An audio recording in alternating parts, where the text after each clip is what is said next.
중부 지역에 쏟아진 폭우로 9명이 숨지고 7명이 실종됐으며 주택과 상가 2,600여 채가 침수됐습니다. 당정은 긴급회의를 열어 특별재난적 선포를 적극 검토하기로 했습니다. 검찰이 쌍용자동차 인수 무산으로 논란이 됐던 한양의 에디슨 모터스를 압수수색하고 본격 수사에 착수했습니다.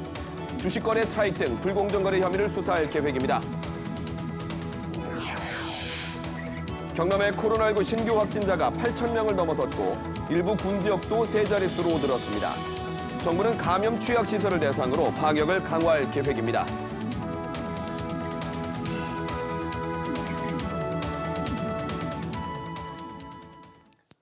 안녕하십니까. 7시 뉴스 시작합니다. 서울과 경기 등 중부 지역에 쏟아진 폭우로 지금까지 9명이 숨지고 7명이 실종됐습니다. 또 주택과 상가 2,600여 채가 침수됐습니다. 전현우 기자가 전합니다. 중앙재난안전대책본부는 오늘 오전 11시 기준 수도권 등의 폭우로 인해 지금까지 모두 9명의 사망자가 발생했다고 밝혔습니다. 실종자는 7명, 부상자는 17명입니다. 지역별로 보면 서울에서 5명, 경기도에서 3명, 강원도에서 1명이 숨졌습니다. 실종자는 서울에서 4명, 경기도에서 3명이 신고됐고 부상자 17명은 모두 경기도에서 발생했습니다. 구체적인 피해 상황을 보면 서울 관악구에서 침수로 반지하에 갇혀있던 가족 3명이 숨졌습니다. 경기 광주와 화성에선 산사태 등으로 모두 2명이 토사에 매몰돼 사망했고 강원 횡성에서도 산사태로 1명이 매몰돼 구조 작업을 벌였지만 결국 숨졌습니다. 서울 서초구 지하상가 통로와 하수구 등에서 4명이 실종된 것으로 신고됐고 경기 광주에선 하천 범람으로 2명이 급류에 휩쓸려 실종됐습니다. 또 경기 남양주시에서도 귀가 중이던 10대 1명이 하천 급류에 휩쓸려 실종됐습니다. 침수 피해와 이재민 발생도 잇따랐습니다. 서울과 인천, 강원, 경기 등에서 주택과 상가 2,682채가 침수됐고 이로 인해 수도권에서 모두 600명의 이재민이 발생했습니다. 중대본은 피해 지역 주택과 상가 선로 등 응급복구 대상 2,830건 중 2,637건에 대한 조치를 마쳤다고 밝혔습니다. 정부는 중대본을 중심으로 피해 상황을 점검하면서 복구 작업을 지원하고 있다고 밝혔습니다. KBS 뉴스 전현우입니다. 이번 폭우로 수도권에서 이틀간 수입차 2,500여 대를 포함해 7,000여 대의 차량이 침수된 것으로 파악됐습니다. 손해보험협회가 전체 12개 손해보험사를 대상으로 취합한 침수 피해 차량은 오늘 오후 1시 기준으로 7,600여 대, 추정 손해액은 977억 6천만 원입니다. 침수 차량 가운데 수입차는 2,550여 대로 추정 손해액만 전체의 과반인 542억 1천만 원에 이르는 것으로 파악됐습니다. 윤석열 대통령이 이번 집중호우로 숨진 희생자와 불편을 겪은 국민에게 정부를 대표해 죄송한 마음이라며 사과의 뜻을 밝혔습니다. 윤 대통령은 앞으로의 집중호우에 철저한 대응을 주문하는 동시에 기상이변에 대한 근본 대책을 마련하겠다고 약속했습니다. 박민철 기자의 보도입니다. 윤석열 대통령은 이번 집중호우로 국민이 많은 피해를 입었고 소중한 생명을 잃는 사고가 있었다고 말했습니다. 그러면서 처음으로 직접 사과의 뜻을 밝혔습니다. 다시 한번 희생자의 명복을 빌며 불편을 겪은 국민들께 정부를 대표해서 죄송한 마음입니다. 윤 대통령은 앞으로도 집중호우 같은 이상 현상이 빈발할 것으로 보인다며 기후위기에 대응할 근본적인 대책을 세울 것을 정부에 주문했습니다. 구체적으로 국가하천, 지방하천의 본류, 지류를 아우르는 종합적인 물길에 대한 홍수 예경보 시스템을 구축해야 한다고 밝혔습니다. AI 홍수 예보 시스템 등 스마트 기술을 이용한 물재해 예보 대응 체계를 구축하는 내용이 담긴 국정과제 이행 방안도 논의됐습니다. 환경부와 서울시가 보고한 지하 저류조, 지하 방수터널 건설 방안에 대해선 적극적으로 추진하라고 당부했습니다. 회의를 마친 뒤에는 집중호우로 옹벽이 무너진 서울 동작구의 한 아파트를 방문해 주민들을 위로하고 철저한 안전점검을 약속했습니다. 이에 앞서 윤 대통령은 한덕수 국무총리 주재로 열릴 예정이던 폭우 피해 상황 점검 회의를 직접 주재하고 이어지는 집중호우에 대한 대비를 관계기관에 주문했습니다. 국민의 안전에 대해서 국가는 무한 책임을 지는 것입니다. 이 점을 모든 공직자께서 꼭 알고 계셔야 할 것 같습니다. 윤 대통령은 특히 생활이 어렵고 몸이 불편한 분들은 자연재해에 더욱 취약하다며 폭우로 피해를 입은 취약계층에 대한 신속한 지원을 지시했습니다. KBS 뉴스 박민철입니다. 정부와 국민의힘이 오늘 긴급회의를 열어 수해 피해 지역을 특별재난지역으로 선포하는 방안을 적극 검토하기로 했습니다. 민주당도 이 같은 방안에 동조하면서 지원 확대를 요구했습니다. 송락규 기자의 보도입니다. 중부지방 폭우와 관련해 정부와 국민의힘이 긴급대책회의를 열었습니다. 당정은 우선 수해 피해 지역을 특별재난지역으로 선포하는 방안을 적극 검토하기로 했습니다. 특별재난지역으로 선포되면 피해시설 복구비 일부가 국비로 지원되고 재난지원금 지급과 지방세 납부 유예, 공공요금 감면 혜택 등 간접 지원도 받을 수 있습니다. 피해가 큰 지역에 대해서는 특별재난지역 선포가 신속히 이루어질 수 있도록 정부에 요청할 방침입니다. 당정은 또 수해를 입은 가계에 긴급생활안정자금을 지원하고 대출 만기 연장과 상환 유예 등의 조치를 하기로 의견을 모았습니다. 이와 함께 피해 지역의 재난수습을 위해 민관협동 통합자원봉사지원단도 설치하기로 했습니다. 국민의힘은 내년도 예산에 배수시설 설치 관련 예산을 반영하도록 정부에 요청했고 정부도 이를 적극 검토하기로 했습니다. 정부 역시 전국의 배수 펌프를 점검하는 한편 배수시설 합동점검 태스크포스를 구성해 재난 상황에 대비하기로 했습니다. 더불어민주당 역시 특별재난지역 선포를 촉구했습니다.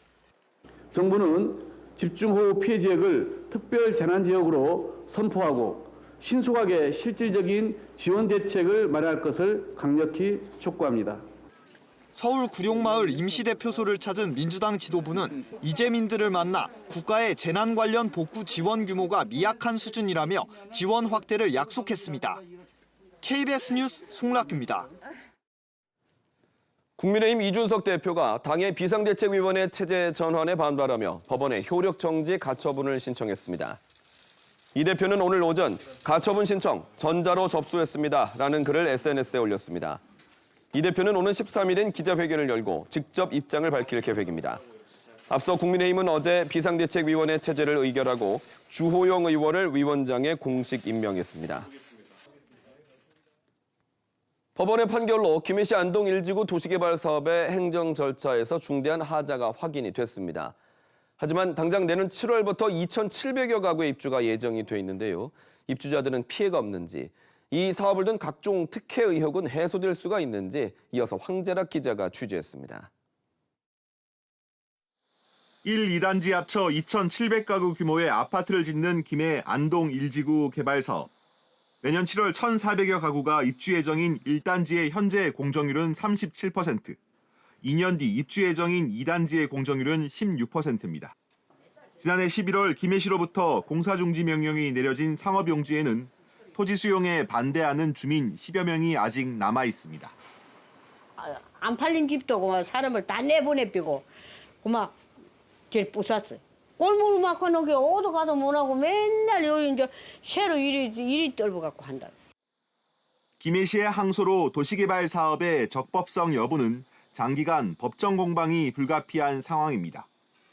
입주 때까지 법적 공방이 끝나지 않으면 아파트 입주자들은 토지 등기 등 권리를 침해당할 수밖에 없습니다. 김해시는 입주자들에게 피해가 가지 않도록 건물 사용 등 행정 절차를 진행한다는 방침입니다. 건축은 그 안에 소송이 진행되더라도 건축의 가사용 승인이나 사업 승인이 되면은 건축에 대한 준공은 무리 없이 될 거라고 그래요. 또 사업 시행자가 토지 수용에 반대하는 주민 토지를 모두 사들이거나 사업구역 2.7%에 해당하는 반대 주민 토지를 개발 사업에서 제외하는 방안까지 고려하고 있습니다. 안동 1지구 도시개발 사업은 400%라는 높은 용적률과 상업용지 과다 적용, 불법 토지 분할 등으로 사업 추진 내내 논란을 빚었습니다. 김해시 안동 1지구 사업 시행자는 지난해 감사원 감사에서도 부동산 실명법 위반으로 과태료 5억 9천만 원 처분을 받았습니다. 또 시행사는 같은 혐의로 김해시로부터 고발당해 최근 부산지법으로부터 징역 2년에 집행유예 3년을 선고받았습니다. 경찰은 시행사의 도시개발법 위반과 김해시 공무원의 직무유기, 시행자에 대한 특혜 의혹에 대해 수사를 진행하고 있습니다. KBS 뉴스 황재락입니다. 코로나19 소식입니다. 전국의 신규 확진자가 15만 명을 넘었고 위중증 환자 수도 400명대, 사망자 수도 50명대로 올라섰습니다. 정부는 요양병원 등 감염 취약시설을 대상으로 방역을 강화할 계획입니다. 임주영 기자의 보도입니다. 재유행 확산 속에 확진자 수가 15만 명을 넘어섰습니다. 오늘 0시 기준 코로나19 신규 확진자는 15만 1,792명입니다. 지난 4월 13일에 19만 5,387명 이후 약 넉 달 만에 가장 큰 규모입니다. 중앙재난안전대책본부는 오늘 회의에서 이달 안에 하루 20만 명의 확진자가 발생할 것으로 전망했습니다. 앞서 방역당국은 이달 중에 하루 평균 15만 명 수준에서 재유행 정점에 이를 것으로 예측했지만 휴가철 변수 등을 추가로 관찰할 필요가 있다며 다음 주 새로운 예측 결과를 내놓겠다고 밝혔습니다. 재유행 확산 속에 정부는 요양병원과 시설 등 감염 취약시설을 대상으로 표적 방역에 나섭니다. 최근 4주간 요양병원 시설에서만 총 116건 2,445명이 집단 감염되었습니다. 정부는 요양병원 시설과 같이 감염 취약시설 점검 및 관리를 보다 강화하도록 하겠습니다. 정부는 집단 감염 사례에는 감염 관리자 부재, 병상 간 거리 미확보, 확진자 동선 분류 미흡 등의 공통점이 있다며 지자체 전담기구에서 집중 점검할 것이라고 밝혔습니다. 확진자 증가 속에 위중증과 사망자 수도 꾸준히 늘고 있습니다. 오늘 0시 기준 위중증 환자는 어제보다 38명 늘어난 402명입니다. 사망자는 하루 새 50명 늘었습니다. 입원 중인 위중증 환자 수가 400명대에 올라선 것은 석 달여 만입니다. 사망자 수가 50명대로 집계된 것도 약 2달 반 만입니다. 이와 관련해 정부는 확진자 30만 명 수준도 가능한 병상과 치료제를 준비하고 있다고 밝혔습니다. KBS 뉴스 임주영입니다. 오늘 경남의 코로나19 확진자는 모두 8,887명입니다. 지역별로는 창원 3,000여 명, 김해 1,200여 명, 진주 1,100여 명, 거제 500여 명 등이고 함안과 창녕 등 일부 군 지역도 세 자릿수로 늘었습니다. 이후 오늘 오후 4시 30분까지 집계해서 5,800여 명이 추가됐고 경남의 현재 재택치료자는 5만 2천여 명입니다. 금리 인상기에 대출금리가 크게 오를 수 있는 변동금리 주택담보대출을 고정 저금리 주택담보대출로 바꿔주는 안심전환대출이 다음 달에 출시됩니다. 다음 달 15일부터 신청을 받는데요. 대출을 받을 수 있는 조건은 어떻게 되는지 정재우 기자가 설명해 드립니다.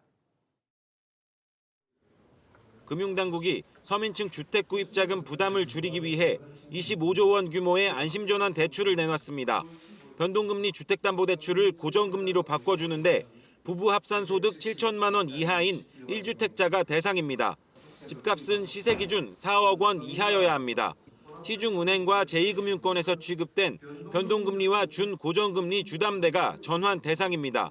금리는 기간에 따라 연 3.8에서 4%로 결정됐습니다. 다만 연소득 6천만 원 이하인 저소득 청년은 0.1%포인트 더 깎아줍니다. 대출 한도는 기존 대출 범위 안에서 2억 5천만 원까지입니다. 안심전환 대출 대상으로 선정되면 기존 주담대를 해지할 때 중도 상환 수수료가 면제됩니다. 다음 달 15일부터 28일까지 우선 집값 3억 원 이하 차주를 대상으로 신청을 받고 이후 10월 6일부터 13일까지는 집값 4억 원 이하 차주가 신청 대상입니다. 국민, 신한, 농협, 우리, 하나, 기업은행에 주담대가 있는 경우 해당 은행에서 신청하면 됩니다. 그 밖에 은행과 제2금융권 주담대 차주는 주택금융공사 홈페이지와 모바일 앱에서 신청할 수 있습니다. 지역과 무관하게 LTV, 주택담보인정비율 규제 70%, DTI, 총부채 상환 비율 규제 60%가 일괄 적용됩니다. 이와 함께 금융당국은 주택금융공사의 보금자리론 금리도 지금보다 최대 0.35%포인트 낮추고 금리를 연말까지 동결하겠다고 밝혔습니다. KBS 뉴스 정재우입니다. 지난달 취업자가 82만여 명 증가하며 17개월 연속 증가세를 이어갔습니다. 다만 증가 폭은 2달 연속 감소했고 고령층 중심의 일자리 증가라는 한계는 여전했습니다. 고용동향 이승훈 기자가 정리했습니다. 지난달 취업자는 1년 전 같은 달과 비교해 82만 6천 명 더 늘었습니다. 같은 달을 기준으로 보면 22년 만에 가장 큰 증가폭입니다. 취업자는 지난해 3월 이후 17개월 연속 증가세를 이어가고 있습니다. 다만 증가폭은 2달째 감소세입니다. 업종별로는 수출 증가 등에 힘입어 제조업의 취업자가 17만 6천 명 증가하며 전체 취업자 수 증가를 이끌었습니다. 이어 정부 일자리 사업이 포함된 보건사회복지 서비스업이 13만 명 늘었고 정보통신업에서도 취업자가 9만 5천 명 증가했습니다. 종사상 지위별로 살펴보면 임금 근로자 중 상용 근로자는 89만 5천 명 증가하였으나 임시 근로자는 5만 2천 명, 일용 근로자는 7만 7천 명 각각 감소하였습니다. 이렇게 취업자가 늘면서 고용률은 62.9%로 1년 전보다 1.6%포인트 개선됐고 실업률은 2.9%로 낮아졌습니다. 정부는 취업자 증가세가 이어지고 있지만 고령층 중심의 일자리 증가라는 한계는 여전하다고 평가했습니다. 실제 7월 취업자 증가폭 가운데 58%는 60대 이상 고령층이 차지했습니다.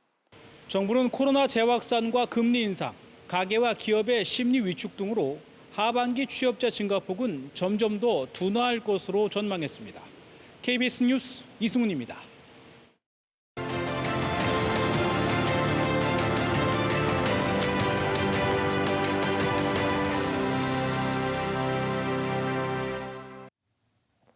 이어서 진주에서 전해드립니다. 검찰이 쌍용자동차 인수 무산으로 논란이 됐던 함양의 에디슨모터스 본사와 관계사에 대해 수사에 착수했습니다. 금융감독원이 포착한 에디슨모터스 측의 불공정 거래 혐의 등이 사실인지 여부를 조사할 계획입니다. 이형관 기자입니다. 서울남부지검 금융증권범죄 합동수사단이 함양의 에디슨모터스와 관계사들을 압수수색한 것은 어제입니다. 에디슨모터스 측이 쌍용차 인수 과정에서 주가를 띄워 차익을 챙겼다는 의혹 등에 대해 본격 수사에 나선 겁니다. 에디슨모터스는 지난해 10월 쌍용자동차 인수 우선 협상 대상자로 선정됐지만 인수대금 잔금을 납입하지 못하면서 결국 합병이 무산됐습니다. 당시 에디슨모터스의 자금 조달 창구였던 에디슨 EV는 쌍용차 인수 추진 소식에 주가가 급등했다가 인수가 무산된 지난 3월 다시 곤두박질 쳤습니다. 이 과정에서 에디슨 EV의 대주주 투자조합은 주식을 대부분 처분하고 차익 실현에 나서면서 일반 주주가 피해를 보는 등 이른바 먹튀 논란이 일었습니다.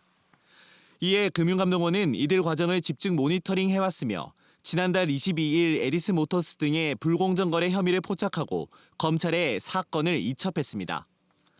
증권선물위원회 심의를 생략하고 사건을 빠르게 넘기는 패스트트랙을 적용한 겁니다. 검찰은 이번 압수수색 과정에서 쌍용차 인수 관련 자료를 확보한 것으로 알려졌습니다. 또 에디슨모터스 측이 인수에 나선 배경과 회사 관계자나 대주주들의 불공정 거래 의혹 등을 수사할 것으로 전해졌습니다.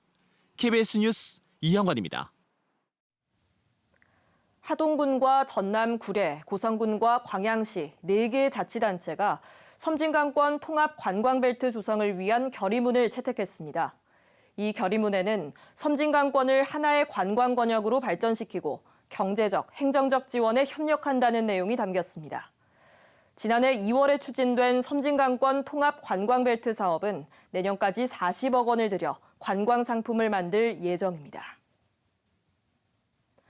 사천시 비정규직 근로자 지원센터가 다음 달 2일까지 항공산업 종사자들을 대상으로 노동환경 실태조사를 합니다. 지원센터는 항공기 기체와 부품 등의 제조, 조립 업무를 수행하는 항공산업 노동자를 대상으로 고용 형태와 노동시간, 임금 등 노동 조건과 휴식과 휴가, 안전 등 노동 환경을 파악할 예정입니다. 진주, 사천, 산청문화원이 공동 주관하는 115주년 국채보상운동 기념 학술대회가 오늘 진주시청에서 열렸습니다. 오늘 학술대회에서 발표자들은 당시 도청 소재지였던 진주에서 경남의 첫 국채보상운동이 시작됐으며 이는 일제의 차관을 갚기 위해 민중들이 일으킨 자발적인 애국운동이었다고 소개했습니다. 지금까지 진주에서 전해드렸습니다.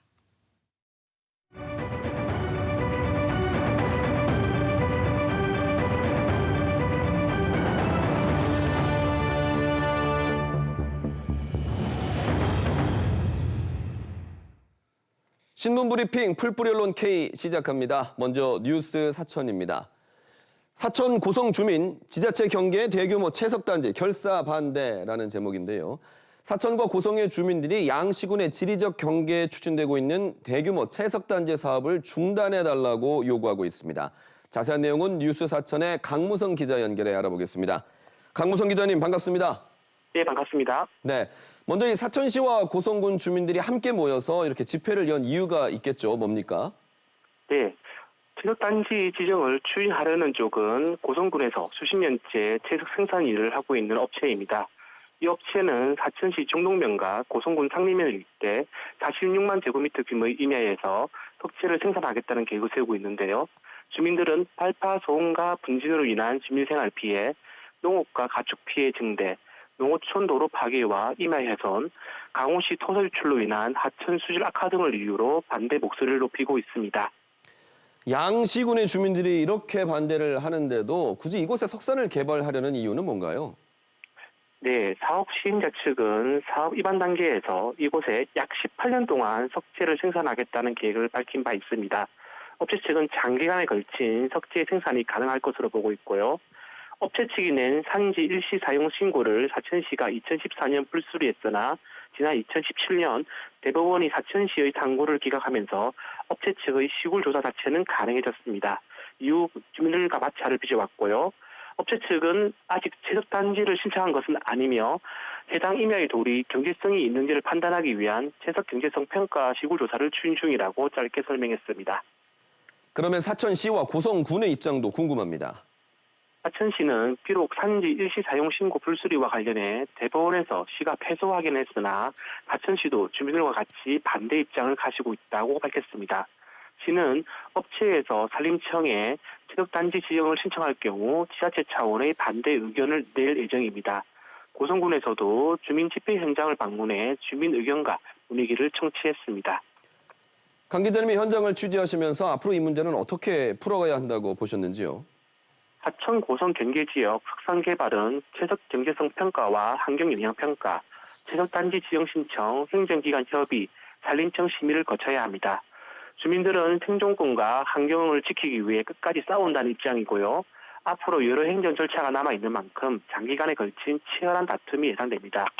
최종적으로는 산림청의 판단이 중요하고요. 주민들은 반대 서명 운동에 들어간 상태입니다. 지역 정치권과 환경단체, 주민들이 어떻게 여론을 하느냐가 중요할 것으로 보입니다. 네, 뉴스 사천의 강무성 기자였습니다. 이어서 경남신문 보시겠습니다. 서성동 117년 인권 유린의 현장, 아픈 역사 기억할 공간이 없다라는 기사인데요. 사진은 창원시 서성동 성매매 집결지에 철거 공사가 끝이 나고 울타리가 쳐져 있는 모습입니다. 이곳에 앞으로 공원이 들어설 예정인데 공사 계획 안에는 서성동 성매매 집결지에 있었던 사람들의 이야기를 기억하고 기록할 공간이 없다는 실태를 전하고 있습니다. 다음 경남 도민일보 볼까요? 법 규정으로도 못 바꾼 찜통 경비실. 사진 보시면 이 무더위에 에어컨 없이 선풍기 하나로 여름을 나야 하는 창원의 한 아파트 경비실의 모습입니다. 지난 3월 공동주택 관리 노동자 인권 증진 조례가 만들어졌지만 강제성이 없다 보니 잘 지켜지지 않는 실태를 전하고 있는 건데요. 경남 도민일보는 아예 지자체에서 아파트 경비실에 에어컨을 지원하는 방안 등 실효성 있는 대안이 필요하다고 지적하고 있습니다. 끝으로 남해시대입니다. 벌써 1년 남해 청년센터 남녀노소가 즐긴 돌잔치 기사입니다. 남해 청년센터인 바라가 개소 1주년을 축하하는 청년센터 돌잔치를 열었다는 소식입니다. 마을 주민들과 청년들이 돌잔치에 걸맞게 이렇게 축하 떡도 나누고 기념 촬영도 했다는데요. 지역사회에 꼭 필요한 존재로 거듭날 수 있도록 최선을 다하겠다는 남해 청년센터 관계자의 소감도 전하고 있습니다. 지금까지 신문브리핑 풀뿌리 언론 K였습니다.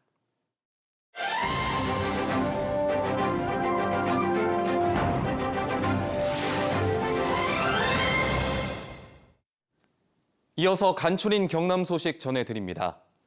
환경부가 부울경에서 한 달 동안 수소버스를 시범 운영합니다. 수소버스는 진주와 창원, 부산 서부 지역과 울산 등 시외버스 노선과 경남도청과 도청 서부청사를 오가는 통근버스 등에 5주 동안 투입됩니다. 환경부는 내일 김해시 비즈 컨벤션 센터에서 수소버스 시범사업 착수 행사를 진행합니다. 김해시의회가 창원시와 김해시를 연결하는 비음산 터널 개통 촉구 결의안을 만장일치로 채택했습니다. 김해시의회는 결의안에서 김해와 밀양 고속도로 노선을 창원 토월 나들목까지 연장하는 방법으로 비음산 터널을 개설해야 한다고 주장했습니다. 앞서 지난 2월 경상남도와 창원시, 김해시는 김해와 밀양 고속국도 노선을 창원까지 늘리기로 업무 협약을 맺었습니다. 경상남도가 오늘 가덕도 신공항 배후도시 개발을 위한 용역 착수 보고회를 열고 창원과 김해, 거제시와 함께 신공항과 연계한 광역교통망과 주변 산업 육성 등 체계적인 공간 계획 방향을 논의했습니다. 가덕도 신공항은 기획재정부의 사업계획 적정성 검토와 국토교통부의 기본계획 수립 등이 진행되고 있습니다. 지난해 시내버스 준공영제를 도입한 창원시가 시내버스 운행 이력과 수익금 등을 관리하는 시스템을 구축했습니다. 새로운 시스템은 준공영제에 참여한 시내버스의 운행 이력과 결행 등 비정상 운행 여부, 수익금과 재정지원금 산출 자료 등을 통합적으로 관리할 수 있습니다. 박완수 경남지사가 오늘 기자간담회를 열고 부울경 특별연합이 경남에 이익이 된다는 확신을 갖지 못했다며 자체 연구 결과가 나오면 입장을 내겠다고 말했습니다. 또 모든 사업을 전면적으로 검토해 급하지 않은 재정 지출을 줄이고 낙동강 녹조와 관련해서는 민관 합동 독소 검사도 검토해보겠다고 말했습니다. 경상남도가 오는 16일부터 도민과의 소통 공간을 확대하기 위해 열린 도지사실을 운영합니다. 경상남도는 도청 본관 1층에 열린 도지사실을 마련해 경남지사가 직접 접수된 민원이나 정책 제안을 확인하고 관리해 나갈 계획입니다. 또 경상남도 홈페이지와 SNS를 민원을 제기하기 편리하도록 개편할 예정입니다. 경상남도가 합천 환강과 창녕 강변 여과수를 경남 중동부와 부산에 공급하는 낙동강 취수원 다변화 사업과 관련해 주민 의견 수렴을 위한 민관협의체 구성을 환경부에 건의했습니다. 경상남도가 제시한 협의 내용은 주민 동의 절차 이행을 위한 소통과 주민 우려사항 대책, 실질적인 보상 등입니다. 지금까지 간추린 경남 소식 전해드렸습니다.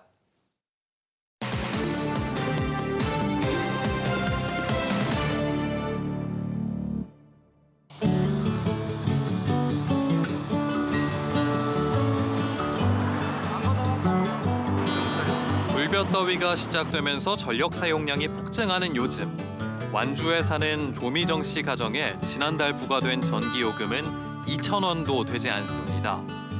3인 가족이 함께 생활하며 에어컨과 세탁기, 냉장고 등 여느 가정과 다름없이 전기를 사용하고 있는데 어떻게 이런 일이 가능했을까요? 2, 3년 전쯤에 3kW 용량으로 태양광 발전기를 설치를 했습니다. 그 뒤로는 전기요금이 매우 적게 나오고 있어요. 지난 2020년 조미정 씨가 설치한 태양광 패널입니다. 이 패널의 발전 용량은 시간당 3kW. 전라북도의 경우 하루 평균 3.6시간의 햇빛 발전이 가능해 한 달이면 324kW 정도의 전기가 만들어집니다. 가족의 한 달 전기 사용량을 거의 채울 수 있는 양입니다. 재생에너지를 확대를 많이 해서 안전한 에너지를 확대하는 게 환경적으로 도움이 된다고 하고 또 저희 실생활에서는 또 전기요금이 많이 절약이 되기 때문에. 조미정 씨는 이외에도 시민들이 자발적으로 출자해 재생에너지를 생산하는 시민 햇빛발전 협동조합에도 가입했습니다. 여기서도 시간당 약 10kW의 전기를 생산하고 있어 결국 자신이 사용하는 모든 에너지를 재생에너지로 전환한 셈입니다. 이처럼 에너지를 아끼는 데 그치지 않고 에너지를 직접 만들어 쓰거나 재생에너지로 전환하기로 약속한 사람들이 있습니다. RE100 시민클럽입니다. 여기서 RE100은 사용하는 전력 100%를 태양광이나 풍력 등의 재생에너지로 바꿔 탄소 중립을 이루자는 캠페인입니다. 주로 국가와 기업을 중심으로 이뤄지던 활동을 시민들이 자발적으로 함께하기로 한 건데요. 현재 우리 지역에서 시민들이 재생에너지를 생산할 수 있는 방법은 두 가지. 앞서 조미정 씨의 경우처럼 가정에 태양광 발전 시설을 직접 설치하거나 시민 햇빛발전 협동조합에 출자하는 방식입니다. 둘 중 하나의 방법으로 재생에너지를 생산하거나 생산을 약속하면 아리백 시민클럽에 가입할 수 있습니다. 아리백 시민클럽은 시민 중심의 기후위기 대응방안을 찾는 동시에 탄소 중립 생활을 실천하는 시민들을 모집하고 시민의 영역에서부터 탄소 중립 실현에 직접 기여하는 것이 목표입니다. 시민의 영역에서부터 탄소 중립 실현을 위해서는 재생에너지 사용뿐 아니라 생산 활동까지 동참해야 합니다.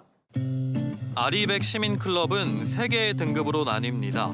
아리백의 취지에 동의하고 에너지 절약과 전환을 약속하면 화이트 등급, 재생에너지 2kW 이상을 생산하면 그린 등급, 5kW 이상 생산하면 블루 등급입니다. 지난 6월부터 함께할 시민들을 모집하기 시작했는데요. 2달 만에 전국에서만 500명 가까운 시민들이 참여했습니다. 기후이변이나 기후위기가 굉장히 심각합니다. 근데 알리백은 해도 되고 안 해도 되는 실천 운동이라 생각하진 않고요. 미래 세대를 위해서 반드시 실천해야 할 운동이라고 생각합니다. 새나우 마을 발전소라는 책을 읽었었는데 그 책을 읽고 약간 에너지 전환에 대한 필요성을 좀 더 이렇게 느끼게 되었고 친구들에게 좀 더 알리고 함께 하는 것도 목표 중에 하나입니다. 그런데 한편으론 태양광 패널을 설치할 수 있는 장소에 한계가 있고 시민 햇빛발전소 등에 투자하는 것도 비용이 드는 문제라 많은 참여를 이끌어내기 어려울 거란 지적도 있습니다. 일회용품을 줄이고 쓰레기를 안 버리는 것처럼 누구나 쉽게 할 수 있는 일은 아니라는 겁니다. 환경을 생각해서 실천해야 되는 거는 맞는 것 같은데요. 태양광을 설치해야 된다거나 이렇게 비용이 들어가는 면에서는 좀 바로 하기엔 좀 부담스러운 면이 있는 것 같아요. 옐로우란 단계를 새로 신설해 화이트 단계의 시민들이 탄소 중립 실천을 통해 단계를 상향할 수 있도록 유도할 예정이고 시민 참여형 환경 캠페인 및 환경 인식 교육 참여도를 인증하는 방안들을 고민 중입니다. 정부가 기업의 아리백 실적에 따라 금융 지원과 실비 보급 등의 혜택을 검토하고 있는 것처럼 개인이 재생에너지를 생산할 때도 지원이 있으면 좋겠다는 의견도 있습니다. 많은 사람들이 함께 했으면 좋을 것 같은데 그러기 위해서는 지자체에서 조금 더 관심을 가지고 지원을 해준다든지 인센티브를 준다든지 하면 더 많은 시민들이 함께하지 않을까 싶습니다. 우리나라는 2050년까지 화석연료를 단계적으로 퇴출하고 재생에너지 비율을 최대 70%까지 늘리기로 했습니다. 기업들도 재생에너지 비중을 높여 아리백을 실현하겠다고 속속 발표하고 있습니다. 이제는 시민도 적극적으로 나서야 할 때, 내가 쓰는 에너지를 내가 만드는 내 삶의 탄소 중립 함께 해보시는 건 어떨까요?